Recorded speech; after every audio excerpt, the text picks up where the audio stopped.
It was 1991. I was actually writing another novel. I was writing a science fiction novel, and just one day, the first chapter of Game of Thrones came to me.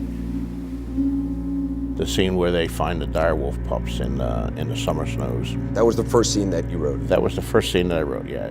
I knew right from the beginning, that first sentence, they find the direwolf pups in the summer snows. I knew they were the summer snows. So this was a place where it snowed even in summer. So what could result that? And, wheels started turning. What kind of world would have that? Where do these people live? What is the rest of the kingdom like?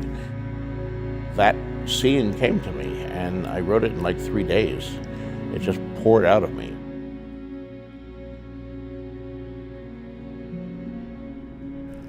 A northern house with ancient and noble blood live a tough but settled existence in a part of the kingdom that lies separate from the rest in many ways. Their blood links them back to the past centuries that represent an entirely different culture to their southern neighbours, one that remembers the past in ways that the other parts of the kingdom cannot. In the north, there are still ancient weirwood trees that have within them the memory of the past, and these trees are what the Stark family and the other northern houses worship.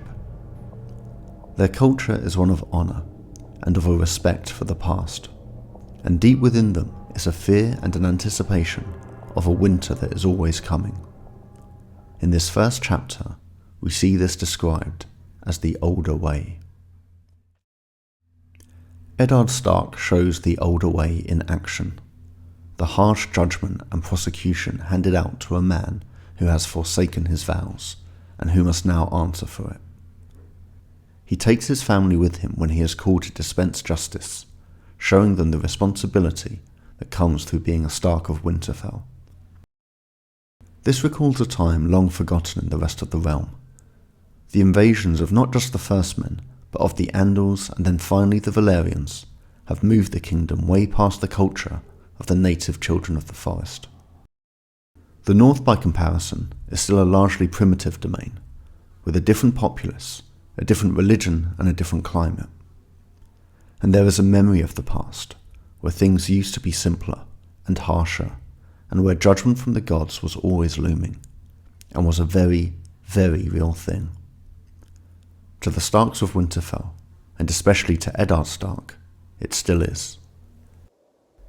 These old gods are a monument to the past that ties the Northmen not to a religion, but to a different way of looking at the world.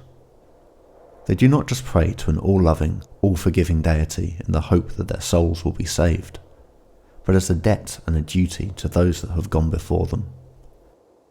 They remember the brutal winters that ravaged their lands and their people, and somewhere deep in that memory is an even deeper fear of what winter truly brings.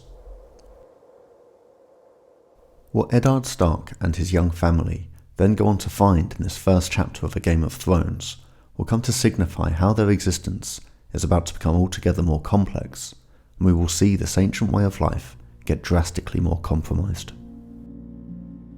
There are signs that winter and the horrors of the past are coming back, and that the Starks of Winterfell are the only family in Westeros who can understand what this means.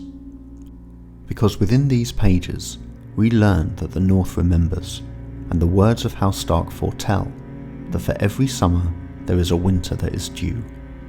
For all the light in the world, there is a corresponding darkness, and for every promise of the future, there is a ghost of the past.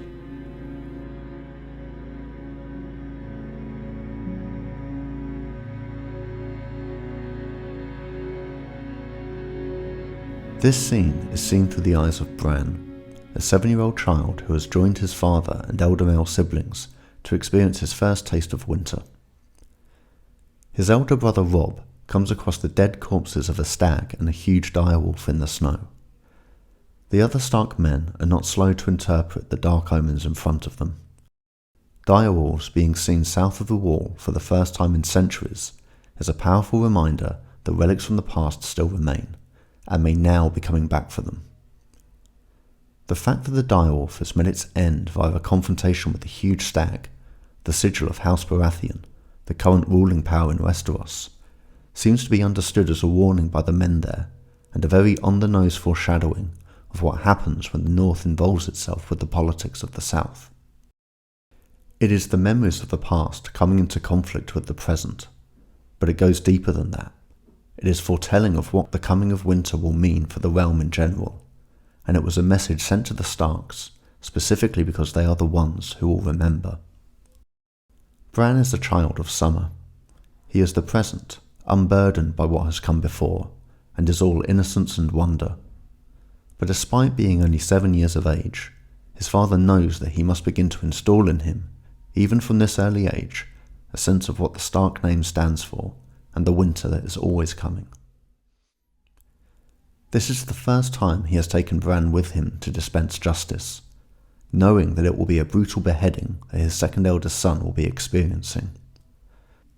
This is how the chapter begins, and once Eddard Stark sees his son pass this test, he explains why it is so important for the Starks of Winterfell to be the ones who swing the sword, and yet to take no pleasure in it.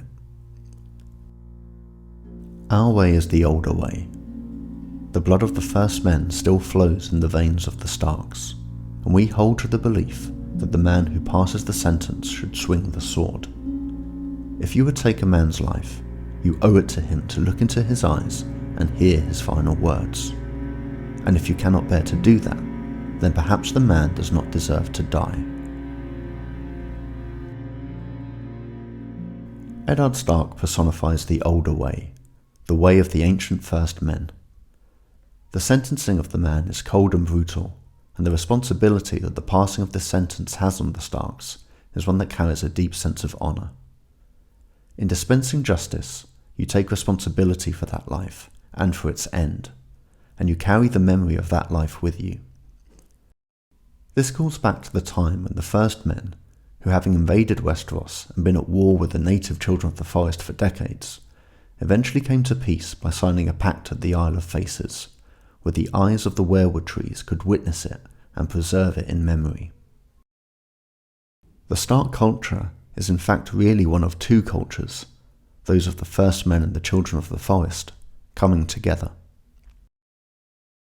Bran does not look away when Eddard Stark beheads the deserter, and we see that his gaze lingers longest on the white snow drinking in the red blood.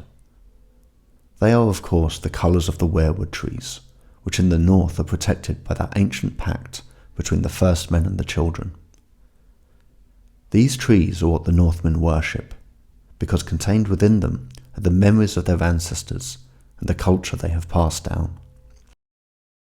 The execution itself brings back memories of the ancient rite of blood sacrifice, and the muddying of what is actually alive and what is dead, because things don't really die in the weirwoods, and Bran will soon come to realise their true powers.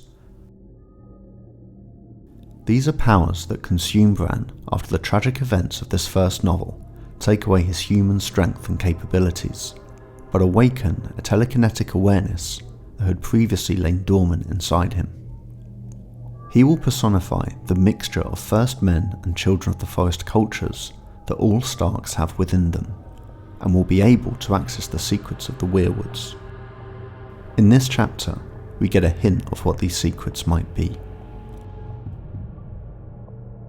A man has deserted the Night's Watch after being driven half mad by things he has seen, things that have come from the north and have been forgotten.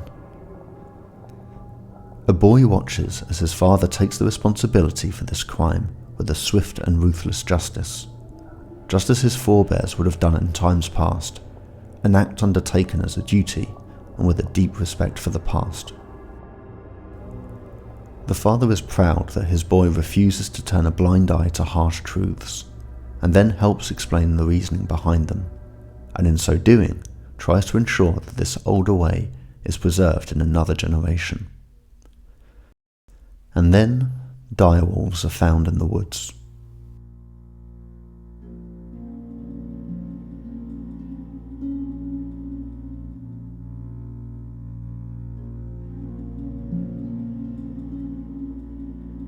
Direwolves have not been seen in the kingdom for as long as anyone can remember. A signifier of the older way has come back, and no one quite knows what to make of it. Eddard Stark is reluctant to do anything other than give the pups a merciful death, which is avoided only when his bastard son pleads on behalf of his trueborn siblings. In this act alone, we see a brutal example of the older way personified by Jon. The observation of hard truths and an acceptance of hardship for the greater good, something that is acknowledged by his father. But once the scene seems over, something very strange happens. After the adventure and then euphoria of saving the wolf pups, the Stark entourage are already on horseback and over the bridge turning homeward when Jon Snow hears something that no one else can. And then he finds an albino pup with striking red eyes that have opened whilst the other wolves have not, and yet has seemingly been chased away from his dead mother by the other pups. This seems very prophetic in and of itself.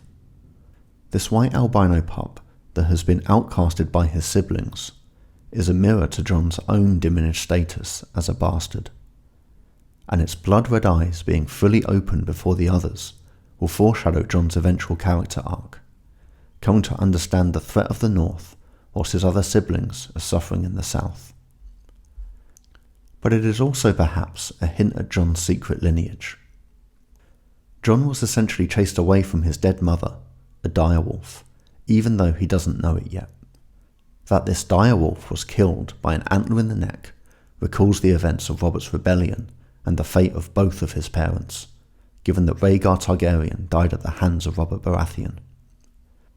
We even have Jon's surrogate father, Eddard Stark, on hand to witness this scene, just like he was there to witness Jon's birth.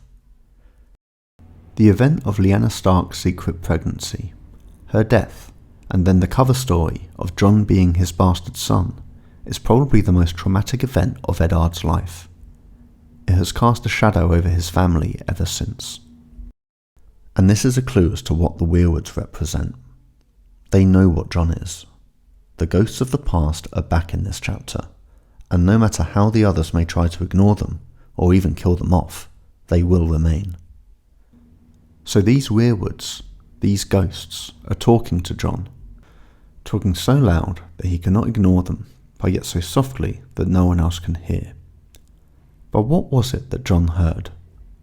Ghost is mute, and we know that Bran hears nothing but wind in the trees, the clattering of hooves, and the yelps of his pup.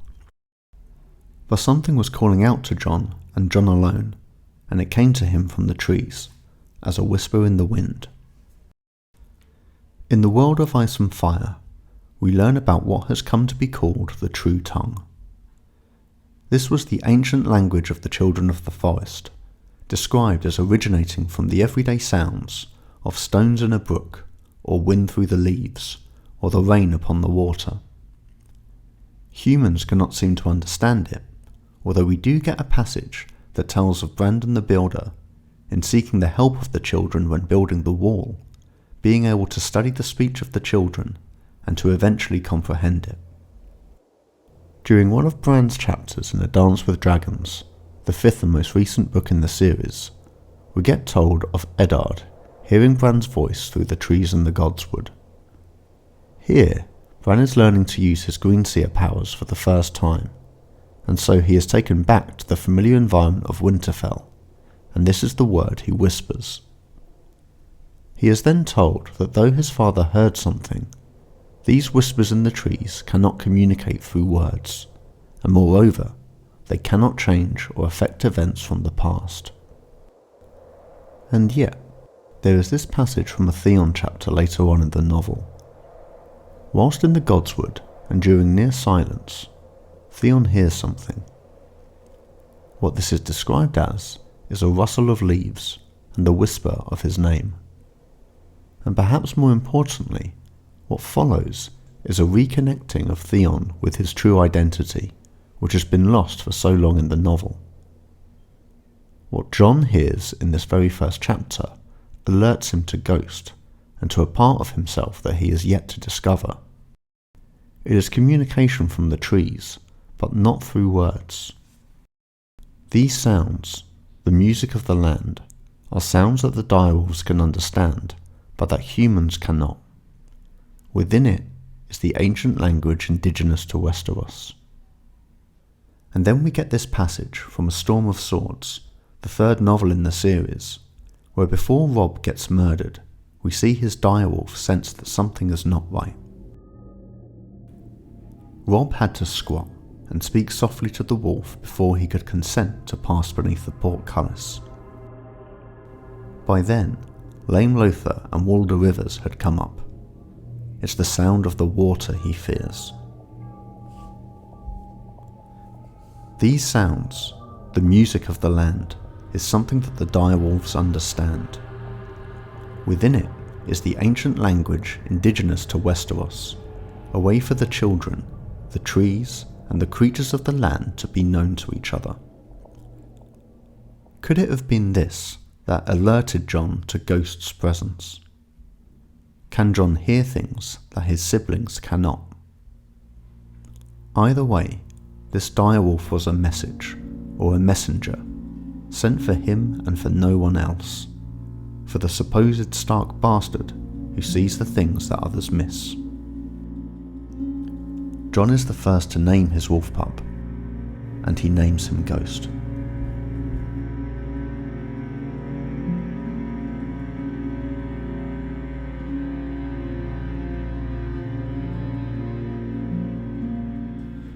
The relationship between the Starks of Winterfell and the direwolves of the North has never really been explained, but their reappearance is a thing of wonder and of concern. They were sent south for a reason. These wolves mark the introduction of each of these Stark children to the reader, and so give us a clue as to their eventual destiny. They are the past, informing the present and influencing the future. They are essentially weirwoods made flesh, and none more so than Ghost. Similarly to how Jon is just that little bit different from his Stark siblings, Ghost seems different to the other wolves. Not only is he strikingly albino and weirwood coloured, but he will be full of prophetic actions and interventions that point Jon in the direction of what needs to be done. He seems to have the gift of foresight, or at least imbued with some wisdom or a sense of purpose that the other wolves don't seem to have. Whilst these wolves exist in the present, Ghost undoubtedly comes from the past. And the way Jon comes across his wolf is very different. It is not happenstance. It is a cry for attention that only he can hear. And so who or what is calling to him? It is worth asking ourselves whether at the time of writing this chapter, George R.R. Martin knew that there would be such a thing as a green seer, or someone with telekinetic powers trying to shape events of the present to influence the future. 5 books in, we now know that the character of Bloodraven is sitting on the weirwood throne, and that he has used his powers to send messages to Bran and potentially many other characters in the series. Bloodraven will go on to help tutor Bran in the ways of using the green sight, and in both his appearance and his Blackwood lineage, it is clear that he is a proxy for the power of the weirwoods. But at the very point of this first chapter being written, our author's initial surrogate for the old gods was not a half Targaryen albino bastard sitting on a weirwood throne for half a century. It was the albino direwolf, overlooked by everyone but the supposed bastard child of Eddard Stark, right there in the climax of this first chapter. Ghost becomes a crucial part of Jon. He is there, guiding Jon through every significant event at the Wall, and he will be there at Jon's death, in a scene eerily similar to that of Robin Greywind, where after sensing danger, the wolf gets separated from his owner, but becomes the very last word that he speaks. These wolves were sent as messengers, and like the Roman Mercury or ancient Greek Hermes, they are able to move between the realms of gods and men. They are the catalyst for this story, and act on behalf of the old gods. They are protectors of the Stark children, Ghost and Greywind being to Jon and Robb what gods like Athena were to the ancient Greeks Jason and Odysseus. So if these direwolves are messengers, who are the gods that sent them?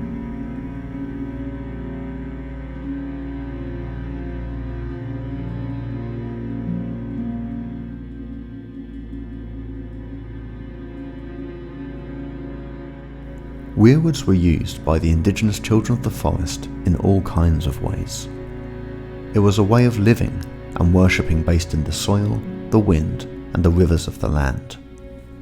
And some were even able to grasp a magical power in these weirwoods that gave them the green sight, or the ability to see into future events.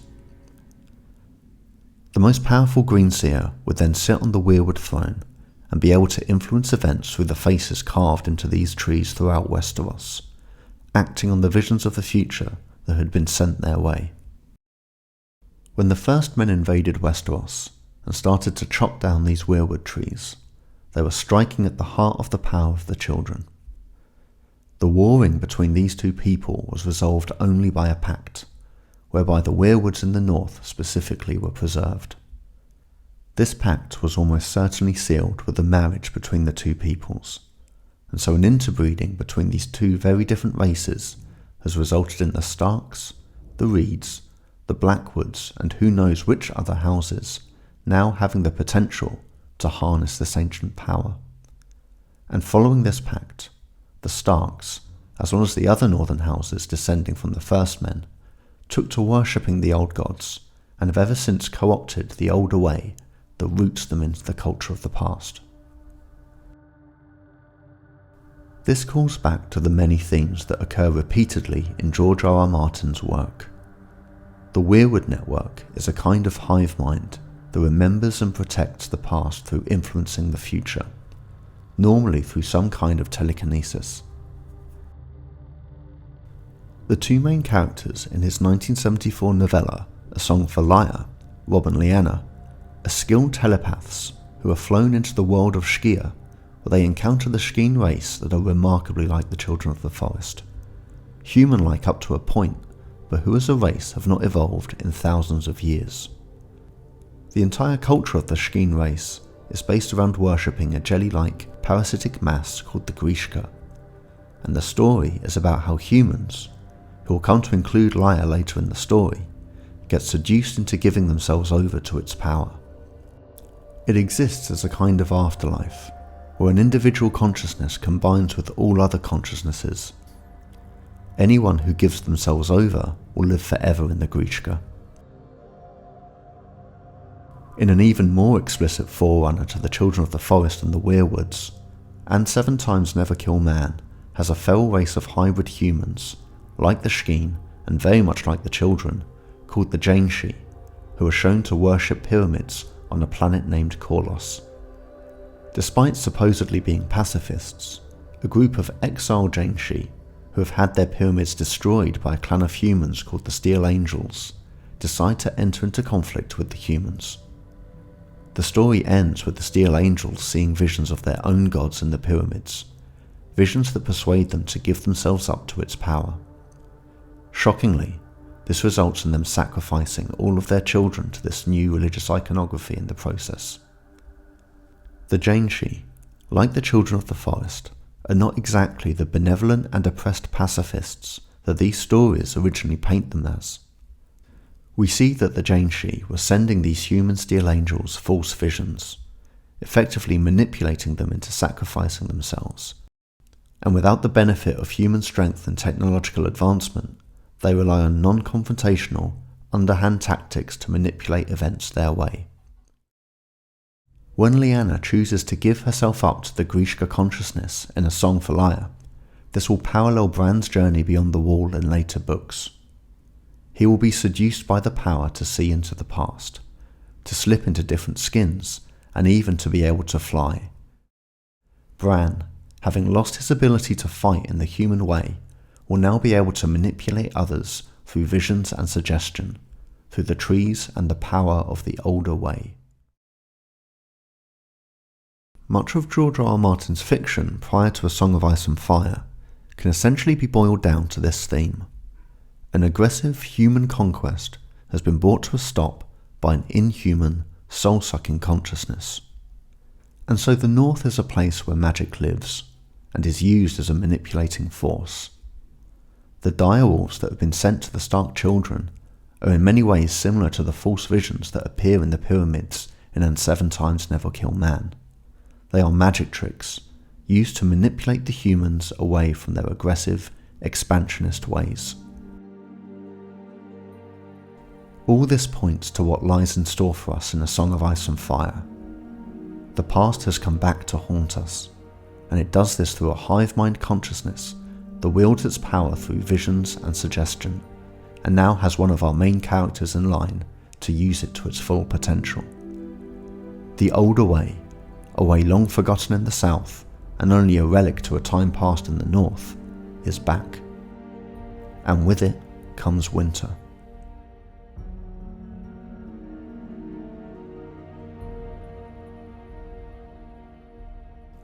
After the events of the Game of Thrones TV show, we know what happens with Bran. He will rule Westeros, the new Westeros, in a way that it will not have been ruled since long before Aegon's conquest and the unifying of the Seven Kingdoms. This is now a kingdom that encompasses the whole of the north.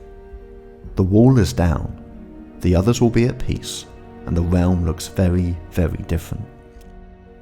And whilst the indigenous giants and children of the forest will be on the brink of extinction, the kings of winter are back, and the older way is preserved. Jon is the hero of this story, but at the time of the 5th novel, acting heroically has gotten him killed. After his soul gets stranded in his direwolf, he gets reborn as a ghost of his former self. When winter comes and the North finally knows vengeance, there will be a Stark in Winterfell again, but by now he will know it cannot be him, and that his journey is one that reckons with the threat in the North rather than that within his own bloodline. He will see the realm fall, and then seek out the children of the forest at the God's Eye, just as the last hero did when the long night came centuries ago. And there, he will find the boy who he once knew as his half-brother. Peace with the others will come at a cost. It will mean the end of the children for sure, but not before they pass on one last memory of the past. And this will be the true tongue, and it is what Jon heard in the trees in the scene where he found Ghost. It could even be the case that after all these years following that prophetic introduction to the direwolf pups in the snow, we find out now that those whispers Jon heard in the wind came directly from Bran, and what he sent to Jon was a ghost from the past. In a world without Ghost, Jon would have died at the wall. He would have lived by the first men values instilled in him by Eddard Stark, and it would have meant his death.